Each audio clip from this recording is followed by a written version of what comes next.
సంతానం కావాలన్న మీ కలను నిజం చేసుకోండి. 49 అంటే సంతానం, 49 అంటే సంతోషం. వివరాలకు సంప్రదించండి. నమస్కారం, మీరు చూస్తున్న సుమన్ టీవీ. నేను మీ కీర్తి. వారాహి నవరాత్రిలో భాగంగా 7వ రోజు అమ్మవారి అలంకరణ గురించి, విశిష్టత గురించి, ఎలాంటి పూజా విధానం చేయాలి, ఎలాంటి నైవేద్యం అమ్మవారికి సమర్పించాలి తెలియజేయడానికి మనతో పాటు ప్రముఖ ఆస్ట్రాలజర్ బ్రహ్మశ్రీ నందిబట్ల శ్రీహరి శర్మ గురువు గారు ఉన్నారు. నమస్తే గురుగారు. వాగర్థామివ సంపృక్తౌ వాగర్థ ప్రతిపత్తయే జగతః పితరౌ వందే పార్వతీ పరమేశ్వరౌ. ఆదిత్యాయ చ సోమాయ మంగళాయ బుధాయ చ గురు శుక్ర శనిభ్యశ్చ రాహవే కేతవే నమః. శృంగేరి జగద్గురు పీఠాధిపతులకి, కంచి పీఠాధిపతులకి నమస్కారములు తెలియజేసుకుంటూ కార్యక్రమాన్ని ప్రారంభిద్దాం. గురుగారిక 7వ రోజు వారాహి నవరాత్రిలో భాగంగా అమ్మవారి అలంకరణ గురించి, విశిష్టత గురించి తెలియజేస్తారా? మనము నిన్న 6వ రోజున ధూమ్ర వారాహి అమ్మవారి రూపంలో మనం వారాహి అమ్మవారిని కొలుచుకున్నాం. అవునండి. ఈ రోజున 7వ రోజున మహావారాహి అమ్మవారి రూపంలో మనం కొలుస్తున్నాం. కాబట్టి 26/1, 27/2, 28/3, 29/4, 35వ అవతారం, 6వ అవతారం, 2వ తారీఖు జూలై రోజున 7వ అవతారంగా మహావారాహి రూపంలో అమ్మవారిని కొలుస్తామమ్మా. ఈ అమ్మవారు ఏంటంటే మహాయోగిని దేవతాట. పైగా ఈ అమ్మవారిని పూజించినటువంటి వాళ్ళకి దైవ జ్ఞానము, ఆధ్యాత్మికమైనటువంటి చింత, భక్తి ఇవన్నీ కలుగుతాయి. పైగా ఈ అమ్మవారు మోక్షాన్ని కలిగించేయడంలో ప్రథమ స్థానంలో ఉంటుందట ఈ అమ్మవారు. అయితే ఈ అమ్మవారు 10 తలలతో కూడుకున్నటువంటి వరాహ రూపం. అంటే ఏంటి? పంది కదమ్మా. ఆ ఉన్నటువంటి అందమైనటువంటి మహిళగా మనకు కనిపిస్తుందట. పైగా ఈ అమ్మవారు మహావారాహి అమ్మవారు లలిత అమ్మవారి యొక్క ఉద్భవించినటువంటి సందర్భం కదా. లలిత అమ్మవారికి సర్వ సైన్యాధ్యక్షురాలు కదా. ఈ పరమేశ్వరి యొక్క ఆయుధం నుంచి పుట్టిందట ఈ అమ్మవారు, మహావారాహి అమ్మవారు.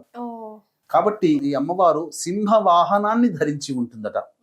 అలాగే విశేషం ఏంటంటేనమ్మా, ప్రధానంగా వీక్షించేటువంటి ప్రేక్షకుల్లో మగవాళ్ళకి ఒక అద్భుతమైన వరం ఏంటంటే, మగవాళ్ళకి ఏ కోరికలైతే ఉంటాయో, ఉద్యోగం రావాలని, మంచి భార్య లభించాలని, మంచి పదవి లభించాలని ఏదైతే ఉంటుందో ఆ కోరికలన్నీ కూడా ఈ అమ్మవారు కేవలం మగవారి కోరికలనే తీరుస్తుందట ఈ అమ్మవారు. వాళ్ళే పూజ చేసుకోవాలా? వాళ్ళు చేస్తే ఇంకా వాళ్ళ సంకల్పం తొందరగా నెరవేరుతుందట. మిగతా వాళ్ళైనా చేయవచ్చు. అలా కాదు గురుగారు, అంటే వాళ్ళ తరఫున అమ్మగారు అట్లా చేయడమా? చేయొచ్చు. మగవాళ్ళ కోరికలు చక్కగా సంకల్పం సిద్ధిస్తుందట ఈ అమ్మవారిని పూజించడం ద్వారా. పురుషులు పూజించాల్సినటువంటి దేవతగా ఈ మహావారాహి అమ్మవారిని 7వ రోజు అమ్మవారిని రూపంలో కొలవాలి. కాబట్టి ఈ అమ్మవారిని పూజించడం ద్వారా భయం అనేది పోతుందట, కష్టాలన్నీ తొలగిపోతాయట, ముఖ్యంగా సంతోషాన్ని పొందుతూ ఉంటాం, ఎల్లప్పుడూ సంతోషంగా ఉంటామట. ప్రపంచంలో దుర్భిక్షం వచ్చినప్పుడు, అంటే కరువు కాటకాలు, ప్రపంచంలో ప్రకృతి విపత్తులు వచ్చినప్పుడు ఈ అమ్మవారిని, ఈ వారాహి అమ్మవారిని మహావారాహి అమ్మవారి రూపంలో కొలిచినటువంటి వాళ్ళకి సకలమైనటువంటి ప్రకృతిలో వచ్చేటువంటి ఇబ్బందులన్నీ కూడా తొలగిపోతాయని మనకు శాస్త్రం చెప్పబడి ఉంది.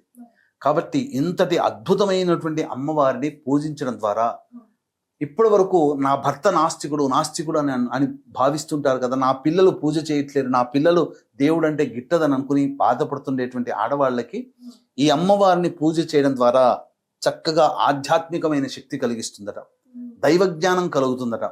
ముఖ్యంగా ఎన్ని కోట్లు సంపాదించినా ఒక వయసు వచ్చేసరికి వైరాగ్యం వస్తుంది. ఈ జన్మంటూ చాలిగా, మళ్ళీ ఇంకొక జన్మంటూ ఉండదు, ఎన్ని కష్టాలు పడ్డాను రా, 60 ఏళ్ళు దాటినప్పటికీ కూడా సుఖంగా ఉందామంటే పొందలేకపోతున్న సుఖాన్ని, చిన్నప్పుడు కష్టపడి పెళ్లి చేసుకుని కష్టపడి సంతానాన్ని పెంచి పోషించి 60 ఏళ్ళు దాటి సంతోషంగా ఉందామన్నా ఇంకా కష్టపడాల్సి వస్తుందని చెప్పి, ఇక ఈ జన్మ వద్దురా భగవంతుడా, మానవ జన్మే వద్దురా అని చెప్పి భావించి వాళ్ళు మోక్షం పొందితే చాలు అనుకునే వాళ్ళకి ఈ అమ్మవారిని ఆరాధన చేయడం ద్వారా తప్పకుండా మోక్షాన్ని పొందుతారట.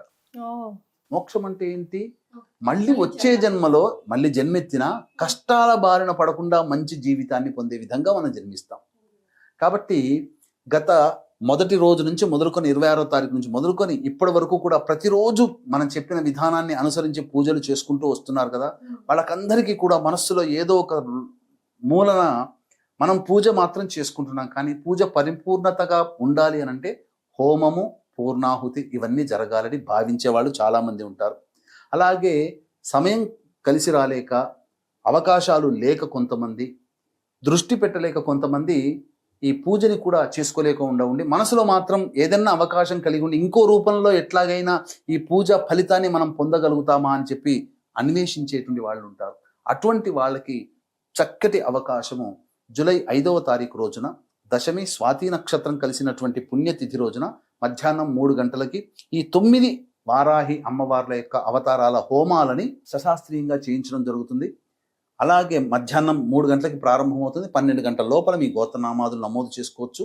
అలాగే ఈ కార్యక్రమంలో నమోదు చేసుకున్నటువంటి వాళ్ళకి శక్తిపాతము చేయబడినటువంటి శంకరుంగలి మాలని అందివ్వడం జరుగుతుందని చెప్పవచ్చు. రైట్ గురుగారు, మరి 7వ రోజున అమ్మవారికి ఎలాంటి నైవేద్యం సమర్పించాలంటారండి?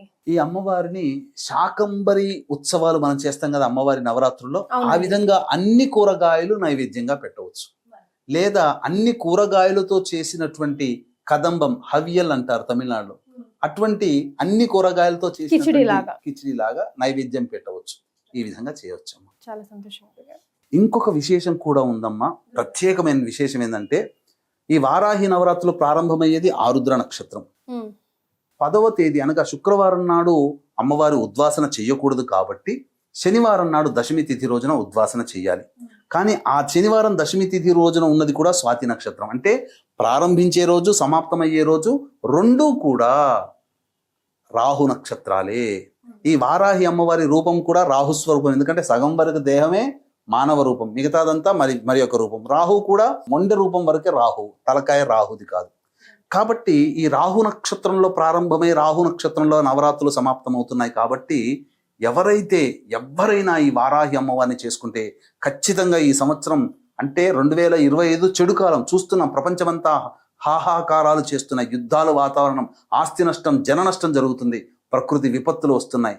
అటువంటి సమయంలో ఈ అమ్మవారిని ఆరాధన చేయడం ద్వారా మనం రక్షింపబడతాము. దైవానుగ్రహం మనకు కలుగుతుంది, మనకు మన కుటుంబానికి కలుగుతుంది. ఇటువంటి అద్భుతమైనటువంటి కలయికలు కలిగినటువంటి రోజు కాబట్టి చక్కగా ఆచరించండి, తరించండి. చాలా సంతోషం గురుగారు. కులంకుశంగా ప్రతి ఒక్కటి కూడా వారాహి అమ్మవారికి సంబంధించి వివరించారు. ధన్యవాదాలు. సర్వం శ్రీ ఉమామహేశ్వర పరబ్రహ్మార్పణమస్తు.